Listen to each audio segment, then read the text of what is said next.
Tara guys, update ko ninyo sa pag-explore sa siningang lugar, ang Kasili Falls kag Malmag Rock Formation.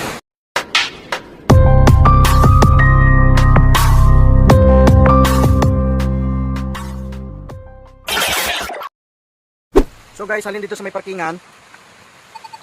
Madulog ta kag malakat ta siguro mga 10 minutos para makaabot ta sa sa Busay or Falls. Kung magkadto ka madre guys, siguro ano gid nga hindi mo madanlog kay ang mga bato dre danlog.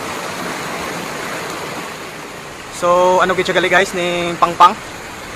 Kita ko sang pangpang guys. No. So ang advice ko lang sa inyo kung maglakat ka mo dre or magkadto ka mo dre dapat tig-init, hindi tig-ululan. Kay kung tig-ululan gahumok ang gahumok ang balas kag bato sa babaw, gahumok ang balas mahulog ang mga bato. Oh, amo diri ang view guys. Grabe ang view guys. Ari ta diri karon sa may rock formation. So aton tanawon guys ang view, no? So amo ni aton makita diri guys.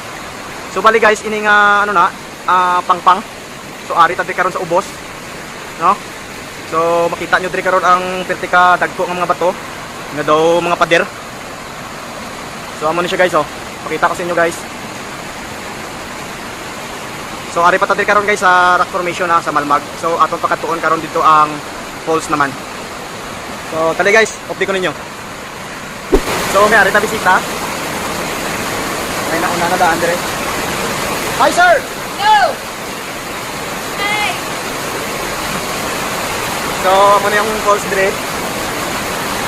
So may ari dire isa ka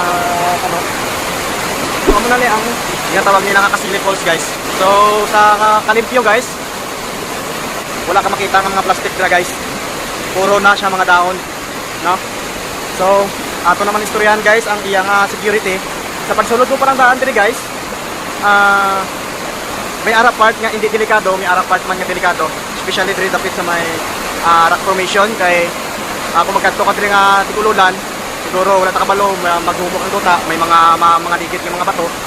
So medyo delikado siya. So pero kung magkadto ka mo diri nga tigululan guys, advice ko lang extra careful lang gid kamo. So pag abot diri guys sa pag abot naman sa pagkaon kag tubig, sa tubig guys wala kay problema kay may ari naman tubig, may ari man mga spring diri. Pero sa pagkaon guys, halin pa lang daan kamo sa abos, madala na lang gid kamo sang pagkaon. Kay para pag abot diri may ara kamo sang makaon. So grabe nice kung ari kamo diri personal nga makita ninyo. Pirti ka nami, ma-amaze gid kamo. Hindi mabayran ang inyong nga donation kay wala na diri entrance fee guys. Donation lang gid ni dire. Pure donation. Hindi sa imo kasing-kasing kung pila inyo ang hihatag.